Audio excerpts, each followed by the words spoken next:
Good morning. Morning. How are you? Good, how are you? I'm doing okay, I think. I'm not completely sure. But it's too soon to tell. But Well, we got a nice rainy Monday today, don't we? yes, we do. I dare say that we're like ahead of schedule for rain for the year. Well, for the year, but not. We Oh haven't yeah. cut. I don't think we've made up enough to for last year. I think we're still about 4 or 5 inches behind from or Oh, more. I'm sure. I'm sure we're that far behind, if not farther. But anyway, I'm just trying to find a silver lining somewhere. That's right. I know the news was saying the other day that we for the month of January we were 3/10 of rain behind, and it's rained a few times since then, plus today. So uh, I'm hoping that that'll put us over and put us ahead because that's what I would sooner have. You know what I mean? Yes. Um, so anyway, I hope y'all had a good weekend. Jasmine, did you have a good weekend? It was okay, I guess. Okay, well you're alive. You have your FFA Yeah, jacket on, so that's good. yeah. Supporting the FFA. It's a good organization. I too was once a part of that, and I still support them. I buy fruit from them every year. Yep. Yeah, Been there, done that. I was Do in what it I from can. 6th grade all the way through 12th. Good deal. And whenever they ask, I do what I can to help them and 4-H. So two great youth organizations. Yep. Okay. Before we get started, uh, got to ask you a question. I heard the funniest thing on the radio today. Do y'all ever listen to John Boy and Billy, The Big Show? Not in a few years. All right. Well, I just No. happen. I like classic rock. I like classic country. I like bluegrass, and I love Western music and swing. So, I got a wide variety of musical tastes, but I like to listen to John Boy and Billy sometimes in the morning. And you know how they do these parodies and uh, they take songs and change the words to them and stuff. They had one today called Big Don about Donald Trump. And if you remember the old country song about Big John, about the guy going in the mine, I think Jimmy Oh Dean yeah. sang it. Yep. Uh, Big John, Big Band John. Yep. Big John, Big Bad John. Yeah. It's about Donald Trump, Big Don, Big Bad Don. And it talked about him kind of going, announcing his presidency. It said, with haircut like fresh cut straw or something like that. With a haircut like fresh cut straw. It was hilarious. But it was good. If you get a chance, I don't know if it's on their website, their web page yet or not. Go to their web page and see if it's on there. It's in good taste, good humor, and good taste. It's not knocking anybody, but it's funny. But anyway, enough of that, I guess. Did y'all watch football this weekend? The big playoffs for who's going to the Super Bowl. I watched their train wrecks they call football games. Well, all right, that's better than I did. I watched a little bit of this one and a little bit of that one. Uh, I've still yet to sit down and watch a pro game in its entirety, and I don't know how long it's been since I've done that. I was Yeah. rooting for Falcons and I was rooting for Pittsburgh. I don't like the Patriots, but that's just me. But anyway, at I least the can't. I can't Falcons stand won. the Patriots, but I can't root for the Falcons either. So, so it's gonna be ugly Well, Super. It'll be a good game, but I'm not gonna be happy about that game. I'm not gonna. I don't I want either hope team it to will win. be. I hope it'll be a good game. I don't like the reason I don't like the Patriots is just because I think they've cheated and gotten by with it, and they continue to do so. continue to do so. And the way the NFL's handled those situations, it hasn't been a good example in my mind. But that's just me. Uh, but anyway, we've got a new president. We'll see how things go. Hopefully, uh, he'll do what's right, and I hope he follows the Constitution, and I hope he's friendly to agriculture and businesses and coal mining and get jobs going again. So time will tell on that. I hope the same for Obama, but uh, unfortunately, that didn't seem to work out well for us. But anyway, he's our president, and I support him, and I hope everybody else does too. And it's a great country we live in that we can have a change like this and a peaceful transition of power without a coup or uh, military action. You know, we can cast our votes and go from there. It's a great country that we live in, the freedom that we have. So anyway, enough of that said. Okay, last week I gave you guys the assignment of submitting to me what you plan to do your projects on. And Jasmine, I got yours, and I've got uh, Evans. And Jasmine, you're going to do a cow calf. Evan's going to do uh, finishing off grass-fed cattle for slaughter, taking calves and getting them fat and then send them to slaughter to market grass-fed beef. I don't know if Evan is going to have cows as well, because I do know that there are rules and regulations to be that certified grass-fed beef, and I think the cows have to be in that category, meet that stipulation as well, that they can't receive any grain. Uh, so you will need to check in on that. Now, this project that we're doing and we're going to do throughout the semester, you're going to have to do a lot of research on your own, okay, with prices of cattle, prices of feed, uh, futures, what's the calf market look like in this fall when you go to sell your calves. And so we'll get to this stuff with time. Uh, right now, I kind of want to talk a little bit about philosophy, kind of know what you guys are doing. The other online students, I don't know what you're doing it on, so I can't really address your projects until I know what you're doing it on, whether it's cat, sheep, or goats, or chickens, or a niche, swine operation. I can't really help you out until I know. But for Evan and Jasmine, some things you need to think about. And Evan, what you need to think about is your source of grass-fed calves. Are you going to raise them, or are you going to buy them? And are you going to buy? And if you do buy them, does the producer that's supplying your calves, do they have to be the certified grass-fed as well in that cow herd? So you need to check in on that.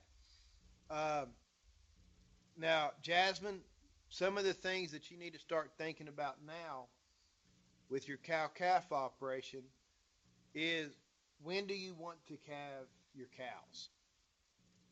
And the reason I'm saying this is because the other day, or last day we met in class, we talked about the 4 stages of production for cattle, okay, for cows. And, as I said, this holds true for other species of animals. It's just the timeline's going to be a little bit different. So, Jasmine, since you're the only one here, you're going to get picked on again, okay? Do you remember when the highest nutrient requirements are for the cow? What stage of production is that? The first 3 months after calving. Exactly, the first 3 months after calving. And when is the second highest nutrient requirements for those cows? 9 to 12 months after. Okay, so you've got a 6-month period back to back when those nutrient requirements are the highest. Now, I think I mentioned to you in here the other day, and if not, we did it in animal science. What is going to be your biggest expense in your cow herd?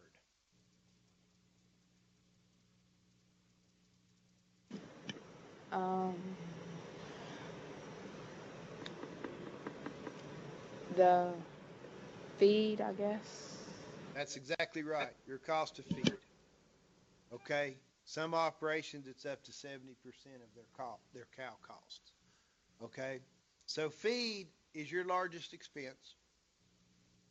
The two periods of time of that cow's greatest requirements are the first 3 months after calving, just like you said, and then 9 to 12 months after calving. So, would we want, thinking about it logically, and if we think about our grass production in Virginia, our grass production or our grass growth, the main type of grass that we have in Virginia, and we haven't talked about forage production yet, but, it's coming, so this plays right into it. We have what's called warm season grasses. I mean, cool season grasses. Okay? We have cool season grasses in Virginia. So what that means is the species of grasses that we have, and the predominant ones are fescue and orchard grass. Here in southwestern Virginia, we have bluegrass. I don't know if you guys have much of it out in your part of the country, Jasmine. It's pretty hot. It goes dormant as soon as it gets hot. But you see it a lot in yards and on golf courses. But fescue is our predominant grass, and it's a cool season. And so what we see with cool season grasses is we see a lot of growth in the springtime. Okay, we get about 2/3, I think, of their growth in the spring, in April and May and the first part of June, maybe through the middle of June. And then when it gets hot in the summertime, it stops growing. It goes dormant, or it doesn't grow as fast.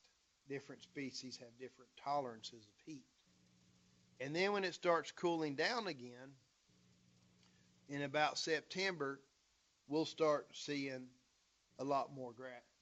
Our grass will start growing again. Now, if it's a cool summer and wet, it'll grow year round. It'll grow all summer. But it change. It decreases a lot of production or a lot of their growth in those hot months. And if you take a look at your yard, most people in their yards, they have bluegrass or they have fescue.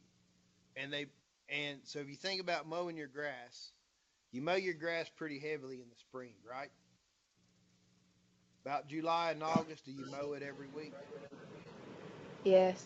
Sometimes I have to mow mine a couple times a week because my grandpa puts too much fertilizer on it. Okay, so in the springtime, you got to mow it pretty heavy. What about when it gets real hot and dry? Do you have to mow it as much? No. No, because it quits growing, right? You may go down to mowing it once every two weeks. And it depends on rainfall, it depends on temperature, it depends on fertilizer. So, but it's kind of that way with their cow pastures.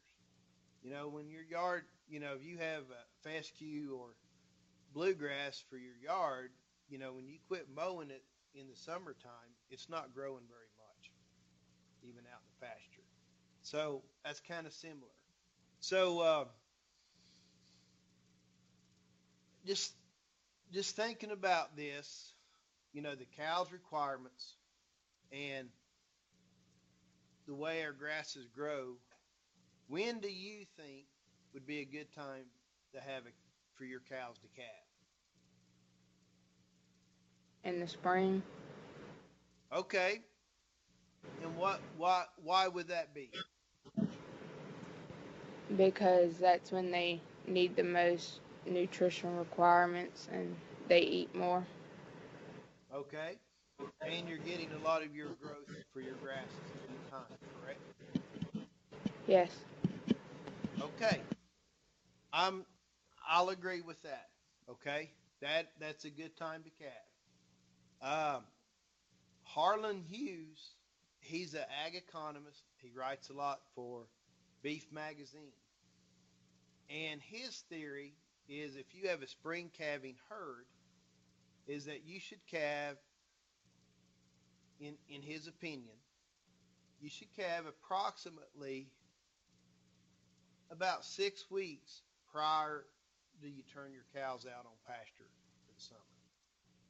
Now, if you recall back on Thursday, we talked about the cow, when she's lactating, when she calves, she doesn't produce all of her milk at once.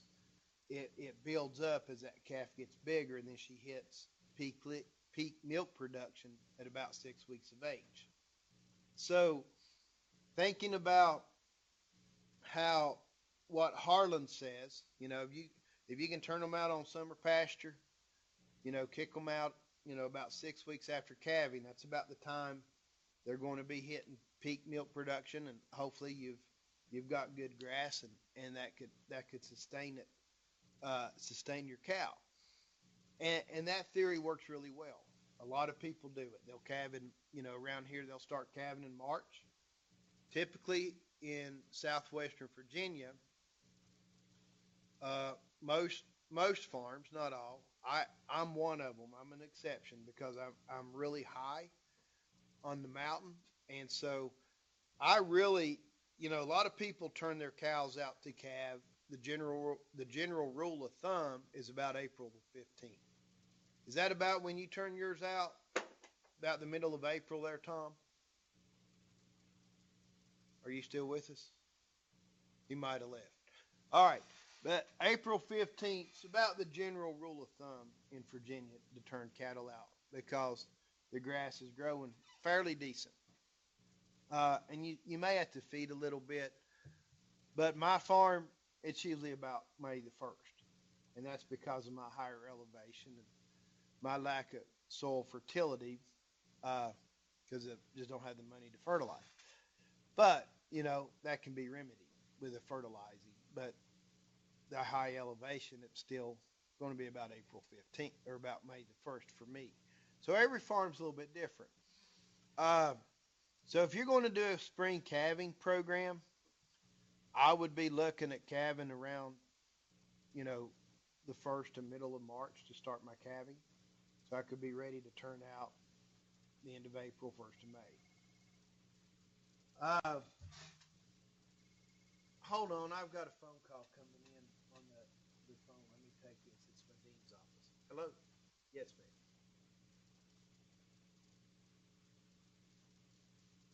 Okay, not a problem. Thank you. I was going to do that anyway. I talked to Cheryl. Okay, bye. So, um, if you're going to have a spring calving herd, that's about what I would do. Try to match it. What I'm trying to get you to think about is matching your forage production with these different stages of nutrition with your cows. Does that make sense? Yes. Okay.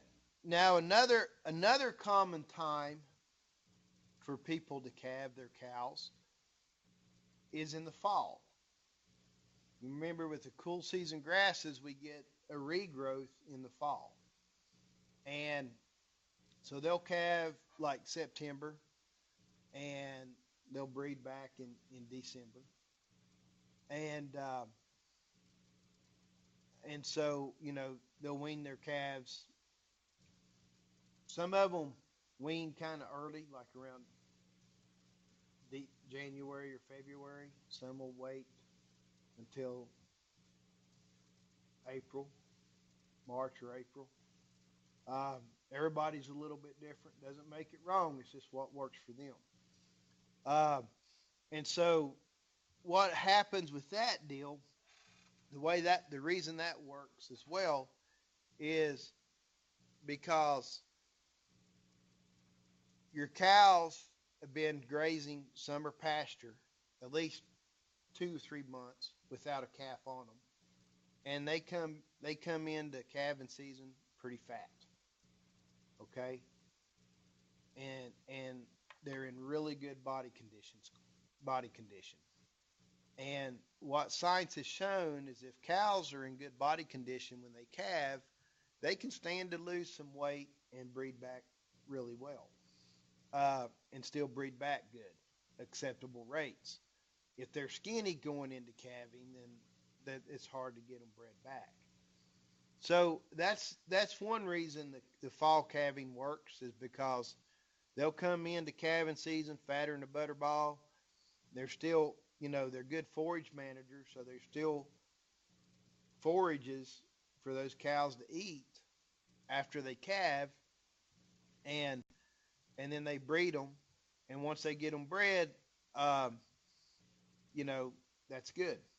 They'll get them bred in December and January, and most fall calving herds are probably going to be AI'd, artificial inseminated, or a lot of them. I don't know, a lot of the producers I know that fall calve will AI. There's some that don't, and they still get along fine.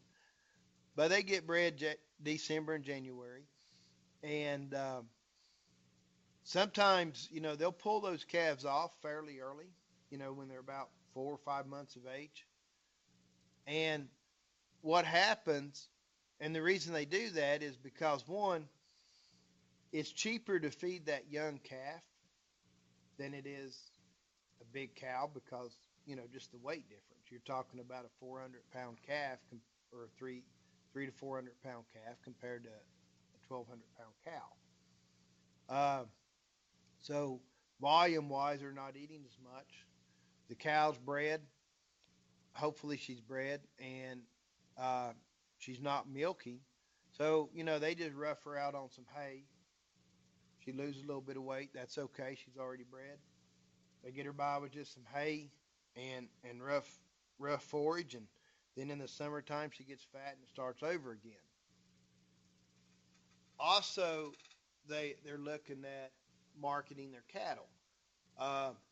Historically, Virginia has been a state of they have the green grass, brown grass syndrome. In the spring, people buy cows when the grass turns green, or buy calves. And in the fall, they sell their calves because it's turned brown, and they don't want to feed all winter. So, these calves, four weight, 400 to 600-pound calves go pretty high in the spring, because people just want to buy a few calves and graze them over the summer and then sell them, right? We see that a lot, stocker operators. And so they can sell those stockers in the spring and get a premium price for them. Another reason they do that, or calve in the fall, is historically as well. We're looking at just trends in pricing. After July, the price of cattle used to drop, and so they would calve their cows, and then they would graze those, feed those calves and graze them, and try to get them to be about 700-800 pounds by July, and then sell them before the price started dropping. They'd sell them into June, first part of July, and again hit a premium price, because they're marketing those calves before the typical stockers sell them in September and October. So they kind of calve in the fall and try to hit higher markets. Now, there was some research done several years ago in the early 90s, and they did it at the University of Nebraska, and I was part of that. I helped with that research some. And now Nebraska is a little bit different. Nebraska has what they call a variety of grass called warm season grasses. And warm season grasses, they start growing in May, middle of May, and they grow when it's hot. Okay? And then they do their growth thing, and then they go dormant during the cool months of the year. Bermuda grass is an example of that.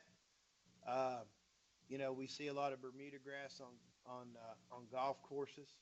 Or see some on golf courses. Out in your part of the country, there'll be a lot of Bermuda grass in yards. And you know how people's yards turn brown when it's cold? Have you seen Yes. that? Okay, they Yes. probably got Bermuda grass as their yard, as their turf grass. And so as soon as it gets cold, it turns brown and quits growing, and it doesn't grow anymore until the next summer. And so that's the type of grass they have. It's not so much Bermuda grass. They've got other varieties like blue stem, uh, big blue stem, little blue stem, Indian grass, just buffalo grass. Just there's a bunch of different varieties. Uh, and so what they were looking at was matching up calving with their forage production in this research. So they did not calve their cows until June. And so their theory was they wintered those cows on hay, and they lost a lot of weight. But in April, when the cool season, because they had cool season grasses as well, when those cool season grasses started growing, April and May, they put on a lot of weight, or put on weight, and they put it on pretty good, surprisingly, depending on, when you think about their nutrient requirements. But, and they fed them hay, don't get me wrong, they fed them hay and protein supplement. It's a different type issues they have there than what we have here when it comes to feeding cattle. But anyway, they met their nutrient requirements. But in late April and May, they would start putting on weight, and then in June when they calved, they were in really good body condition, and they calved them in June, and weaned those calves early. They weaned them about 4 months of age, and they backgrounded them, or fed them and marketed them, however they wanted to market them, whether they got them up to 800 pounds or they marketed them at a lighter weight. But the theory behind this was, one, matching the forage production to the nutrient requirements of the cows, and two is changing around, having those cows calve in really nice weather. They didn't have to worry about March blizzards.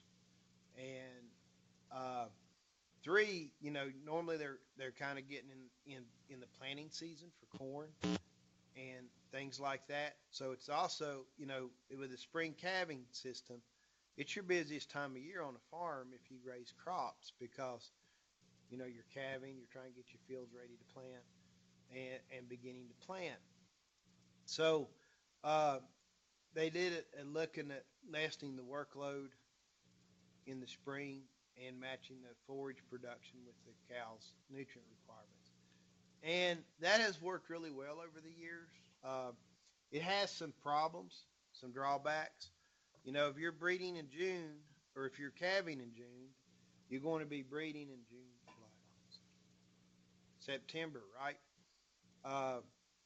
And so it's still kind of hot. It can still be hot in September, and heat affects fertility. So they found they had some lower conception rates, but just due to the heat. But the ranchers have accepted that and deal with that because of the less workload and less feed, and really good weather to calve in.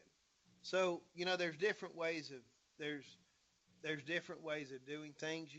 You could change it up in Virginia and make that work. Maybe instead of calving in June, we calve in April and May.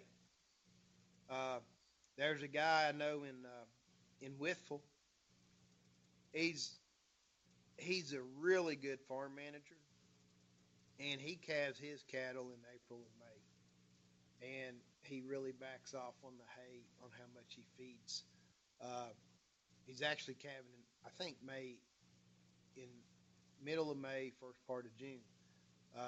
Still in that kind of June range, but he has really cut back the amount of feed he feeds. In fact, he sold off his hay equipment and just buys his hay now to feed those cows, and does a really good job of rotating his pastures and managing his forages on his cow herd. So anyway, there's just some things to think about as to when you want to calve your cows. Don't have an issue, if you want to do a spring calving program, that's great. But there are other alternatives I just wanted you to know about.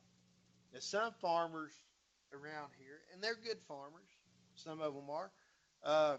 This one guy I know, and he's a really good farmer, he calves his cows in January. For the life of me, I can't figure out why. I asked him why, and he says, because I got real big calves to sell in the fall. My first question to him was, is that increased weight offsetting your increased cost? Because if you think about it, he's having to feed the cow harvested feed from January all the way up through April, middle of April. 4 months. 3 months of those is when she's in her highest nutrient requirements. So, I wonder about that myself. It works for him, so hey, go for it. And he's a full-time farmer, and it works for him, and he makes it work, and my hat's off to him for doing that. But every farm is going to be different. You just got to make it work for yours, okay? So hopefully that'll give you some things to think about and the reasoning why for your project. So, like, if I were you, like right now, I do know I'm going to be, in your situation, if I'm you, I know I'm going to be calving in the spring. I'm going to figure out when in the spring. I'm going to be calving 1st of March, middle of March. I'm going to try to match that up with my forage production about 6 weeks before I turn my cows out on grass. Or I'm going to back off and turn them out, let them get fat, and then calve. Maybe into May I'll be calving, or middle of May. So, there's some things for you to think about. But say I'm going to be calving first part of March, or say middle of March. I'd probably go to the middle of March because the weather's starting to be nicer. We do have some April blizzards and late March blizzards, but our chances are decreasing the later it goes. So I'd probably go about the middle of March, and so I would start looking at that and figuring out what I'm going to have to start feeding my cows from March to turn out, and making sure my grasses are going to meet my nutrient requirements for my herd. And, for that second stage of production, the third stage of production, and coming in with what I'm going to feed them on my fourth stage. I'd be looking at my nutrition and my forage management that we're getting ready to go over here in a couple more days. So, hopefully that's helping you out a little bit, you and Evan, and the online students, some things to think about. Do you have any questions for me at this point, Jasmine? No. Okay. Did I get you more confused, or is it helping you out a little bit? It's helping. Okay. So, what I want to do today, I'm gearing up for us to balance rations. I know we did this in animal science, and I hope you and Evan understand that good. We'll go over that same problem again here probably Wednesday, and then I'll give you a homework assignment, uh, and then you can start balancing your rations for your cow herd. But the online students probably do not know how to balance rations.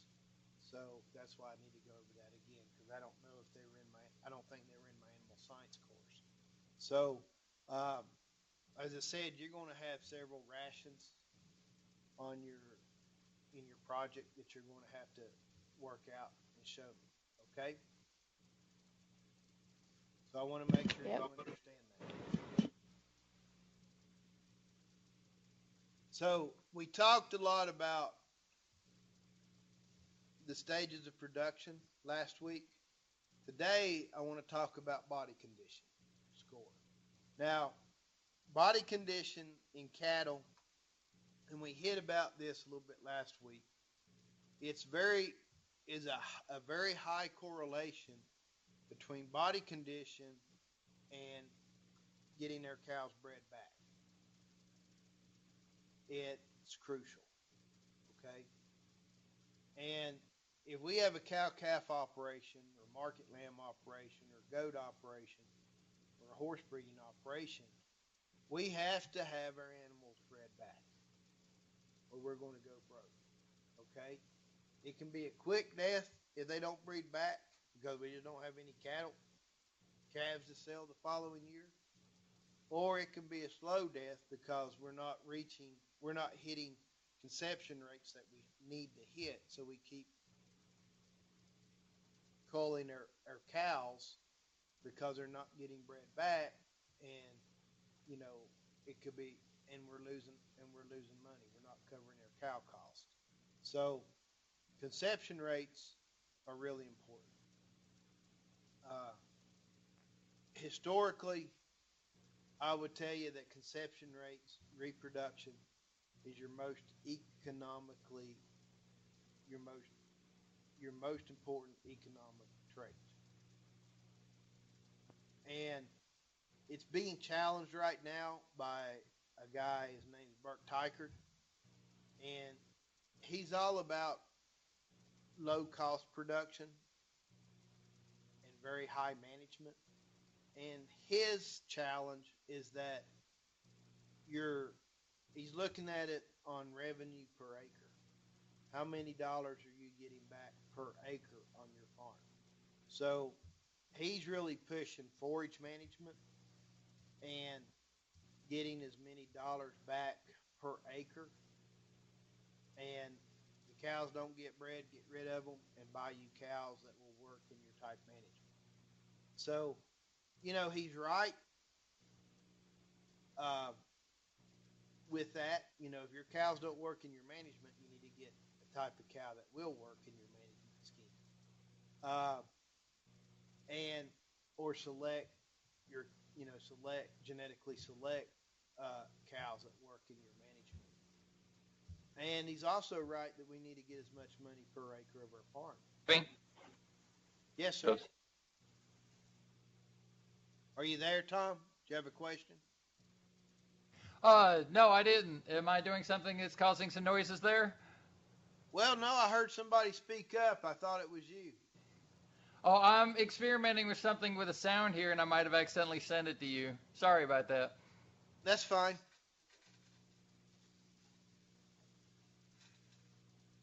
Okay, so with that said, Jasmine, I've got a couple videos on YouTube that I'm going to show you about body conditioning, on how to body condition score cattle. And these are some really good videos. So it's about 20, close to around 20 minutes, 15, 20, between 15 and 20 minutes. So I'll show you where you can find these. You just click in YouTube and type in body condition, beef cattle body condition. It's a gentleman by the name of Dan Hale. There are several different body condition videos out there on how to body condition score cattle and sheep and goats and horses. But these two here by Dan Hale, he just kind of proposes it in a way that makes some sense. So we'll watch this first one, and then we'll discuss it, and we'll watch the second one, okay? Okay. And this will help you throughout your veterinarian career, too, if you're going to do large animals.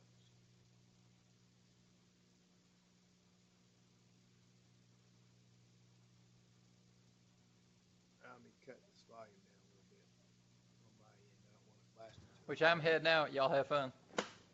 All right. Talk to you later, Tom. Thank you.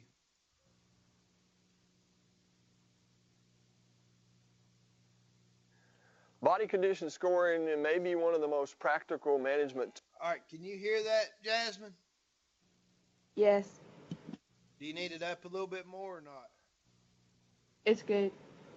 Okay. Tools that we have available to us in the cow-calf industry today.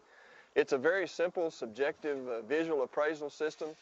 The system that's widely accepted is a scoring system from 1 to 9, where 1 is extremely, extremely thin, typically associated with some kind of either malnutrition or a health concern.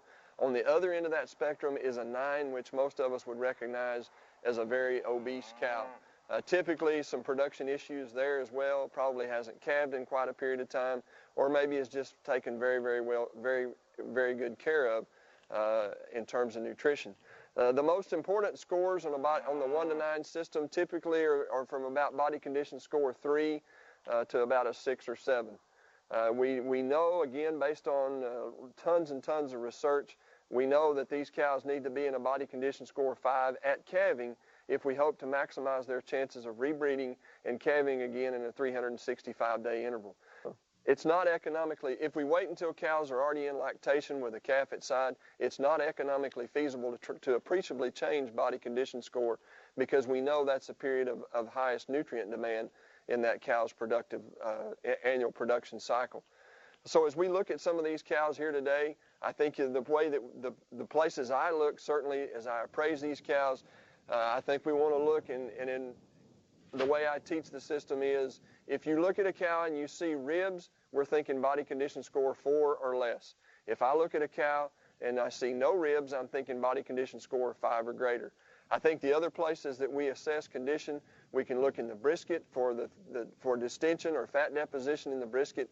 Certainly we can look over those ribs. Again, as I've already mentioned, if I look at a cow and see no ribs, I'm thinking of 5 or greater. If we see ribs on those cows, and typically those ribs will become visible as you move from the last rib or the 13th rib towards the shoulder. If we look there and see that 12th or 13th rib, the rest of them are covered, we're thinking of 4, maybe less. We can look down that top line and how well covered their vertebrae are. If we see sharpness down the top line, those transverse vertebral processes sticking up, that's a good indication that that cow is probably a 4 or less. That we can look out over those loin edges, the spinous processes of those vertebrae, if they're very sharp and flat up over that loin from that between the last rib and the hip. If they're sharp out over those loin edges, again, that's an indicator that that cow is in thinner condition. And then certainly how well covered she is up over her hip, from her hooks to her pins. The amount of fat deposition or the thinness around that tail head is a really good indicator and gives us a clue as to where she fits on that 1 to 9 condition scoring 1 to 9 body condition scoring system. We've got a really nice set of cows here today, a lot of diversity in terms of condition and breed type and physiological status. So let's take a look at these cows today and see if we can point out some of the things that we'd look for in terms of body condition scoring this particular set of cows. Let's start with this little brownish black ring-eyed ball-faced cow. Remember, the starting point is, at least in my opinion, the starting point is to start with ribs. Do we see ribs or not? I think certainly you can appreciate in this cow, you can see those last 2 or 3 ribs. So we're thinking this cow is a 4 or less. As we look down her top line, she's still fairly smooth down her top line. We don't see those transverse processes of her vertebrae sticking up like the fins on a fish. She's got some smoothness and roundness out over those loin edges. She's still got a little cover around her tail head over her hook bones, She's got some cushioning around her pins and a little bit of fat deposition around that tail head. So to me, this cow would fit fairly neatly in that body condition score 4.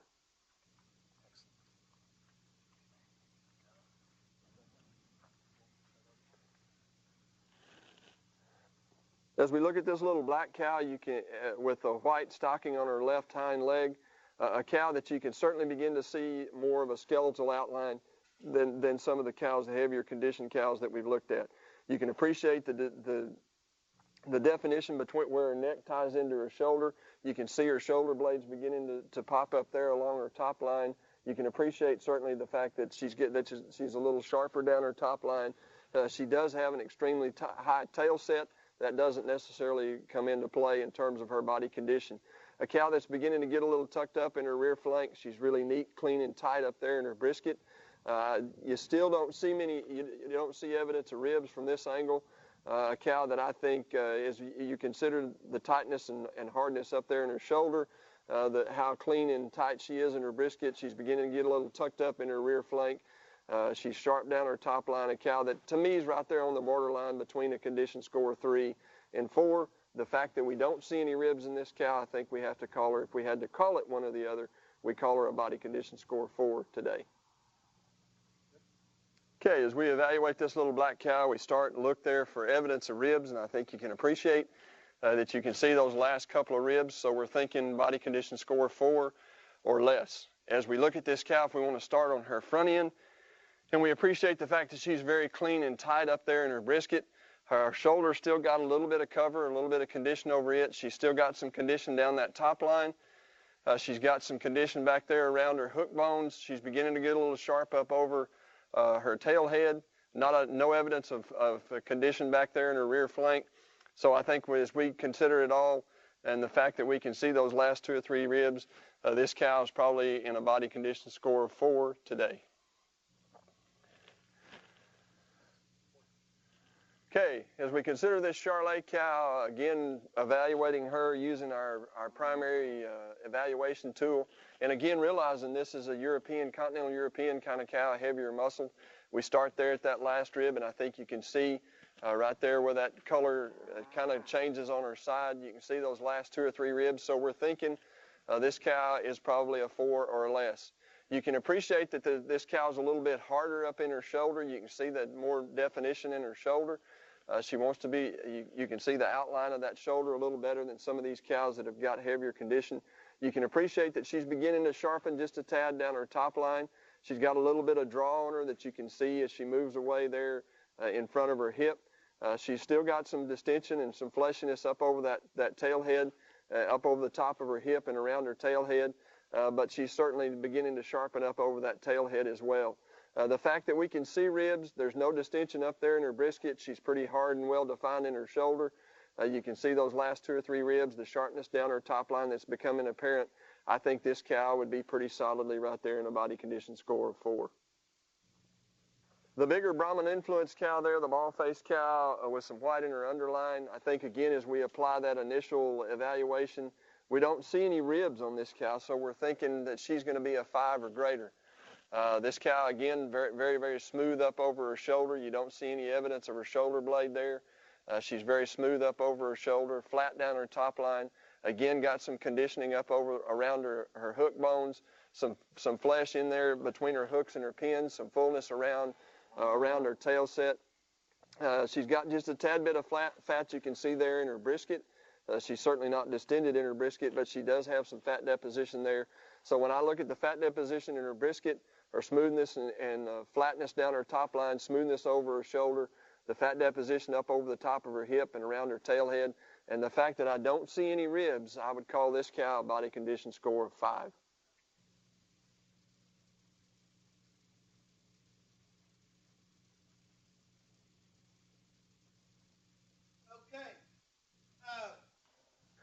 I think it's important that a producer adjust this system to fit their individual operation, and there's certainly a difference. Now,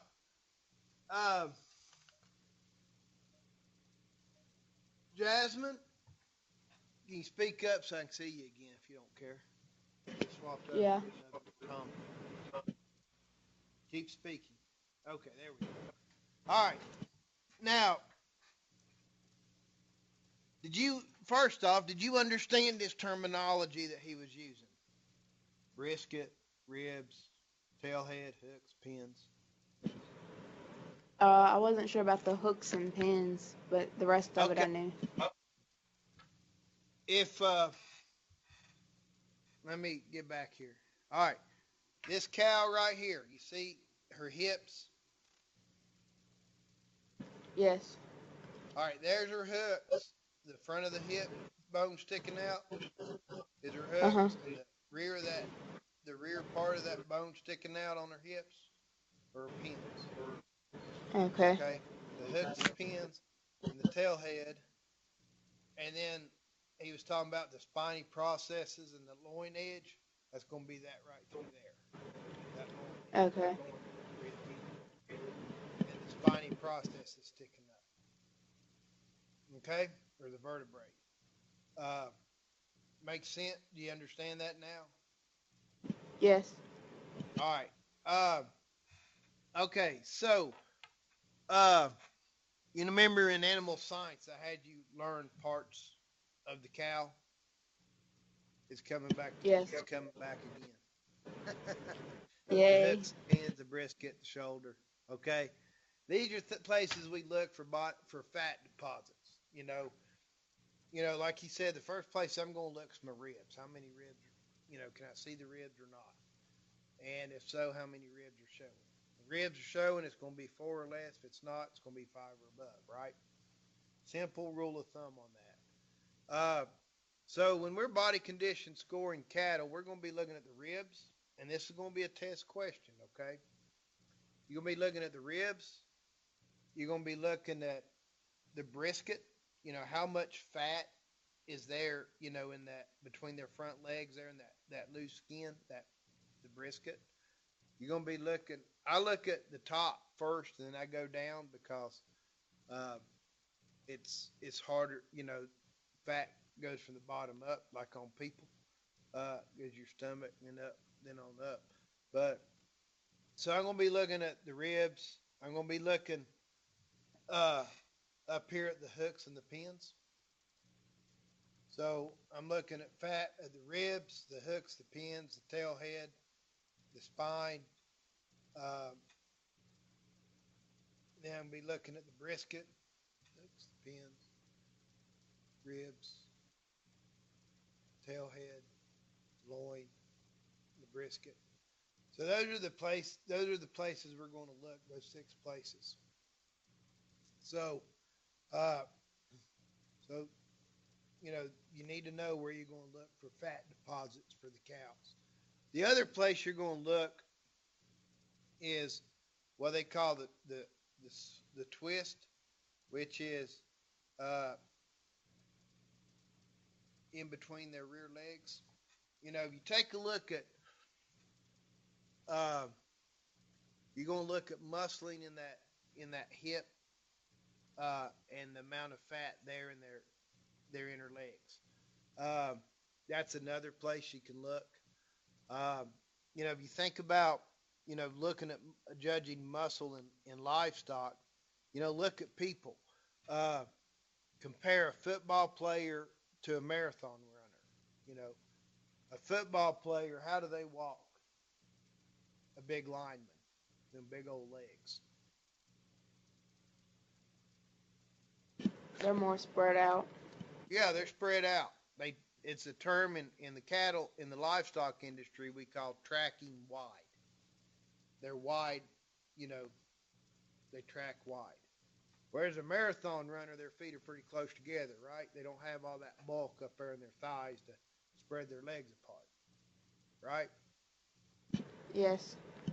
So, so you can look at the muscling down there through that hip as well. Because, if you're skinny, you're going to lose muscle. So, so that's another place you kind of look at. Any questions on that first video? No. Okay. All right, we'll hit the second one now. And stop me if you ever have questions. Just interrupt me. I'll pause it and we'll talk about it. It's across breeds. As we look at maybe some So we'll back it up. this system, I think it's important that a producer adjusts this system to fit their individual operation. And there's certainly a difference across breeds. As we look at maybe some of the dairy influenced breeds or some of the longhorns, some of the thinner muscle cattle, they may appear to be thinner than they actually are just simply due to their conformation. Likewise, as we consider some of the heavier muscle continental European breeds, they may appear to be in better condition because of their heavy muscle structure than they actually are. So I think it's important that a producer fine-tune this system to fit their operation.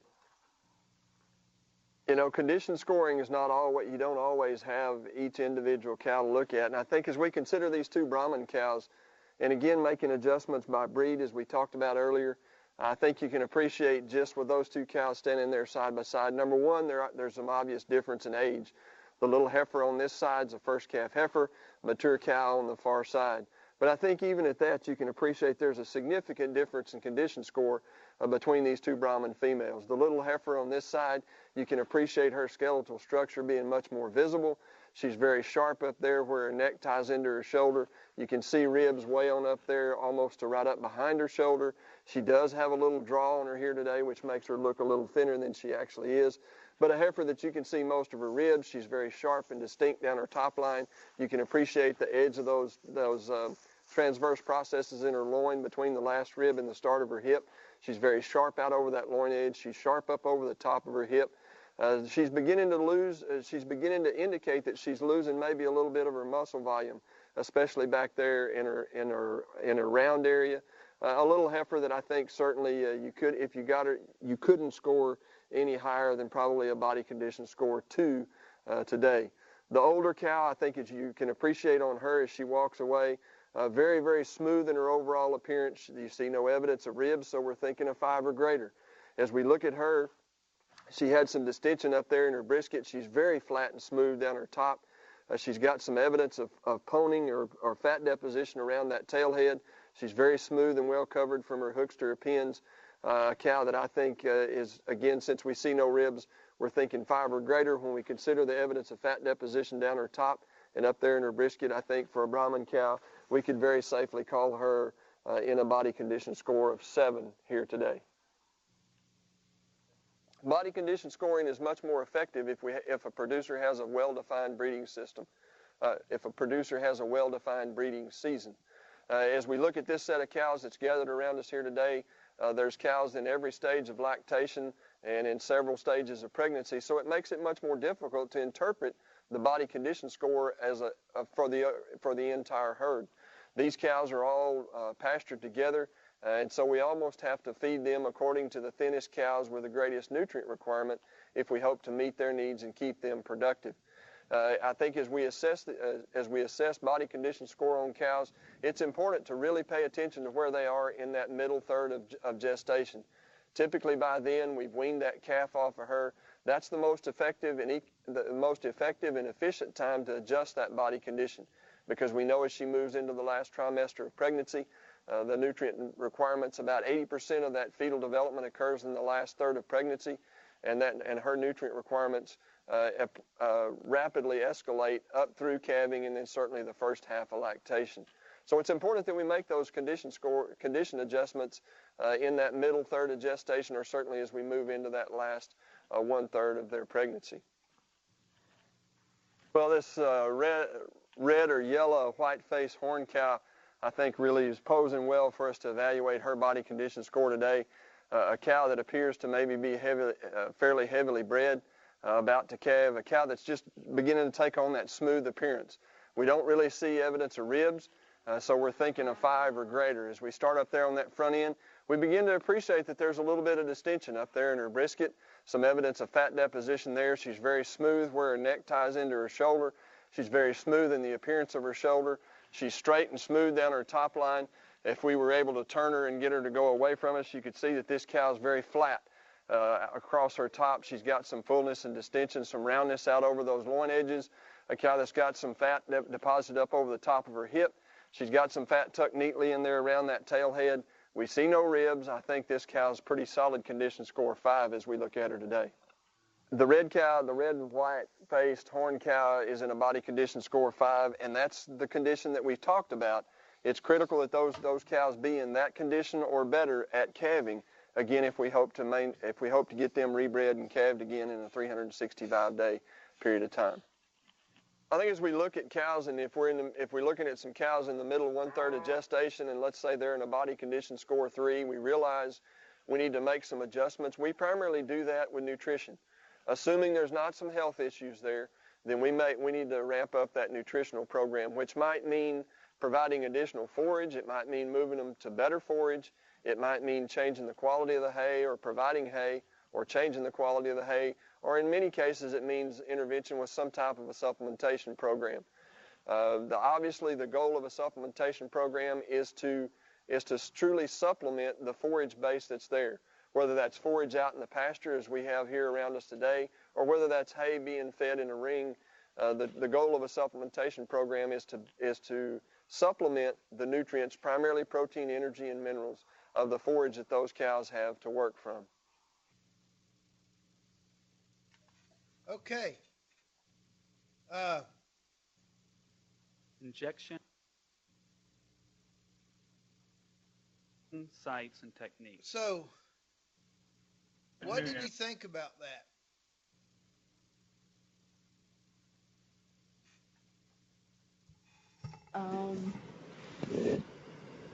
I learned more about body condition because I knew some of it from high school, but I learned more about it now. Okay, does it make it a little clearer, because he really went into depth, or, talking about that correlation between rebreeding and body condition at calving, right? Yes. Okay. Now, the other thing he pointed out was, when should you body condition those cows?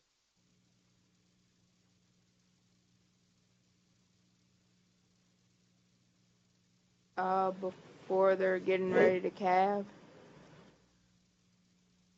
All right, let's back it up. Okay, if they're getting ready to calve, and we've got a bunch of thin cows when we decide to body condition, are we going to be able to change it pretty quickly or not? No. No. In order to go from one body condition score to another one, we're looking at, depending on the breed of that cow and the size of that cow, we're looking at anywhere between 80 to 120 pounds of gain for that cow. That's a lot, right? Yes. So you're not going to do this overnight. If you remember, that stage 4 production from 9 to 12 months after calving, those nutrient requirements are increasing. So the higher her nutrient requirements are, the harder it is to get them fat, right? Or to put weight Yes. on. It's just like with people. If you're exercising and your nutrient requirements are hard or high, you can eat a lot and you're not going to gain weight. But if you're sedentary and you eat a lot, you're going to gain weight. Or if your nutrient requirements aren't high, if you get, once you get older and not moving around as much, your nutrient requirements decrease. So it's easier to put weight on. So ideally, it's best to do the body condition score at weaning time, okay? Because typically what we do, when you get cattle up, it's a big chore, okay? Because you're going to have to bring them in from the pastures. You're going to have to put them in the pens. You're going to have to run them up through the chute, okay? And it's just not something that's easy to do. It's not that it's hard. It can be hard depending on, if your cows are wild and how good your pens are and stuff and location of everything. But, it's a major ordeal every time you run cattle through the chute. and get them up.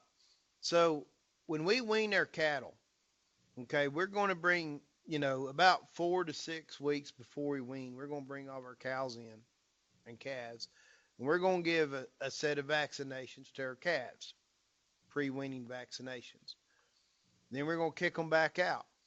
Then we're going to bring them back in again, and about a month to 6 weeks later, and we're going to separate those calves off and give them another round of vaccinations and put them in the weaning lots. Well, we've got our cows there, and so now is a good time to go ahead and pre-check those cows because they're all up. Get a vet there to pregnancy check them and make your culling decisions on your cows. If they're pregnant, go ahead and get rid of them. If they're not pregnant, go ahead and get rid of them if they're open. Because you don't want to feed a cow all winter if she's not going to give you a calf, right? So typically you get rid of your cows that are open. And while you got them up, going through the chute, you can see them individually. You can just go ahead and body condition score them. And those cows that are thin, you can separate those out and move them to better grass or supplement with some grain. Feed them, do something,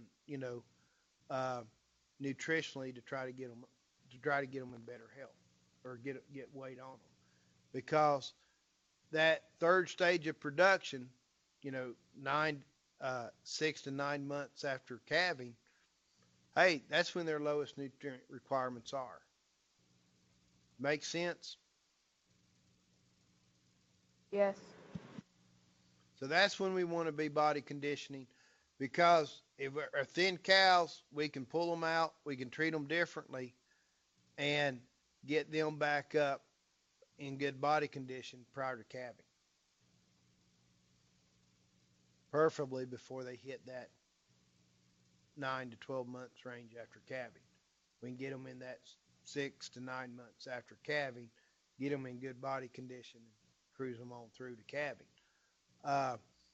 And that's also a good time too to do whatever we need to do with them, vaccinations or worming wise.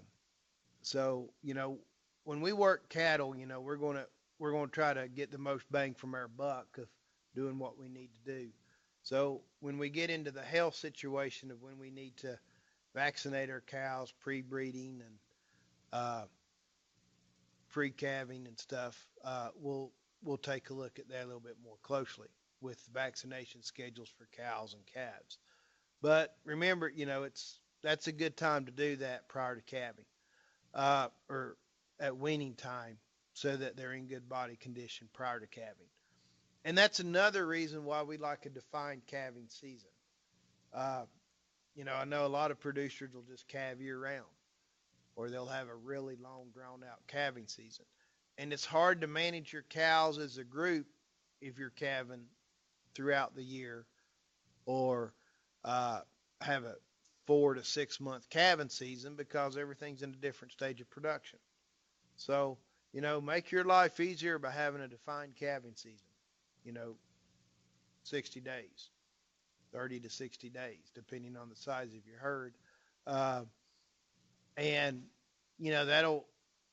the earlier you get those calves on the ground in that calving season, they're going to be bigger. They're going to weigh heavier when you go to sell them. So ideally, it's nice to have most of our cows calve within the first 30 days of calving. It's tough to do, but that's ideal. So understanding these different stages of production and body condition, we can make our adjustments for our feeding as necessary.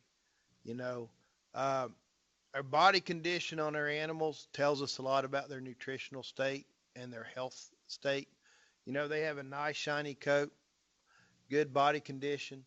They're going to handle the winter well because of that insulation factor of the fat. They're going to, they're healthy, their coat shiny. But if they're dull, listless, and their hair coat just don't look right, you may got something going on. Pay attention to your cows. Coat condition, uh, and body condition will tell you a lot about your animals.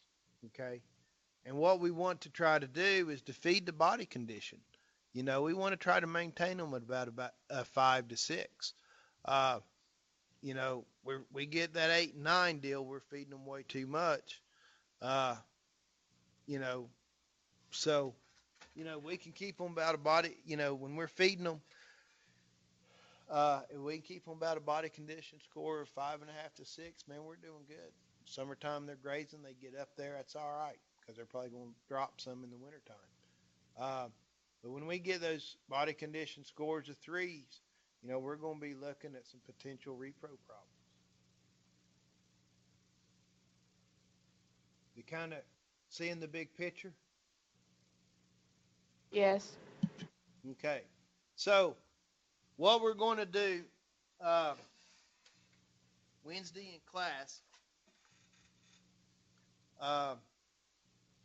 we're going to, let me get this up here. We're going to talk about balancing rations again, okay? We're going to, let me find it. We're going to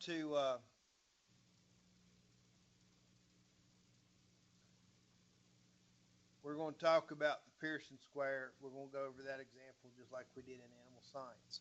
So, go ahead and read this and prepare for class on Wednesday, and we'll work through this example again. Okay.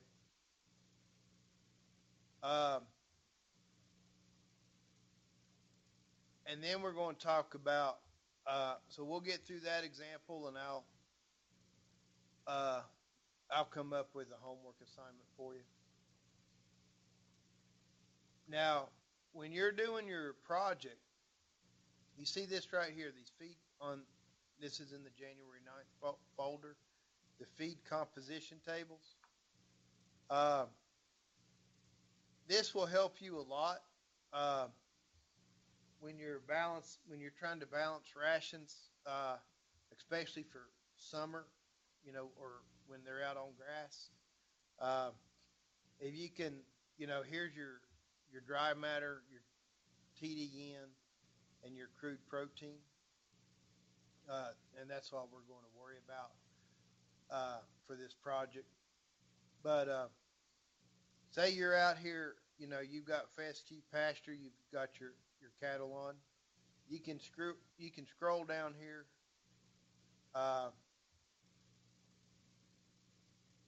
to fresh. That would be fresh. Kentucky 31 fescue. Fresh, that's going to be what's standing for, in the growing season. So you're looking at about 29% dry matter, 64% TDN, and where's the protein? Protein's blue. And about 15% crude protein. So those would be the numbers you use when you're balancing your ration when those cows are on pasture. Because, you're going to have a ration balance for each stage of production for your cows. Make sense? Yes. Okay. And if you're using something other than corn, you can probably find it in here. If you're using distiller's grains, or a common one that's used a lot is corn gluten feed.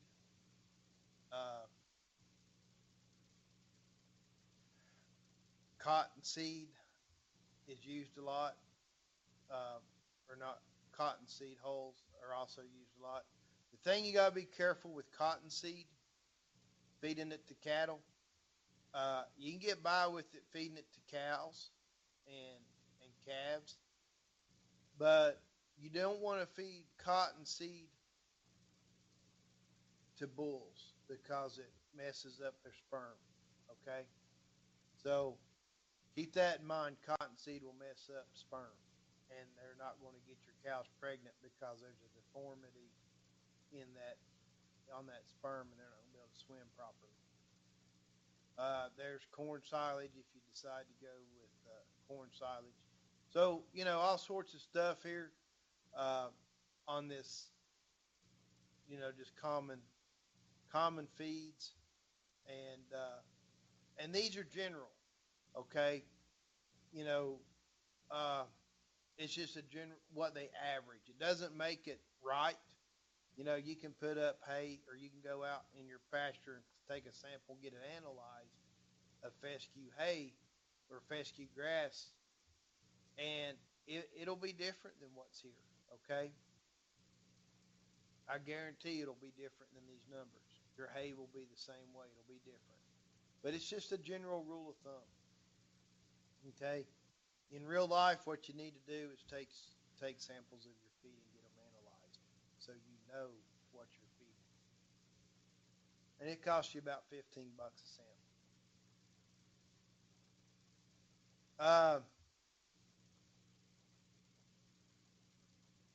Any questions you may have? No. All right. So, um, so we'll go over balancing rations on Wednesday. Then we'll work through that example again, and I hope now, with after what we do Wednesday, Jasmine, you and all the online students will have enough information to do some of your balance rationing. Okay, so Jasmine, with after Wednesday, you can start, and you can start now because you know how to balance rations from animal science. Hopefully, uh, you can balance your rations for each stage of production for your cows. You know where to find for the grass when they're grazing. You know where to find for the hay. Uh, and I don't know what type of energy supplement you're going to be feeding.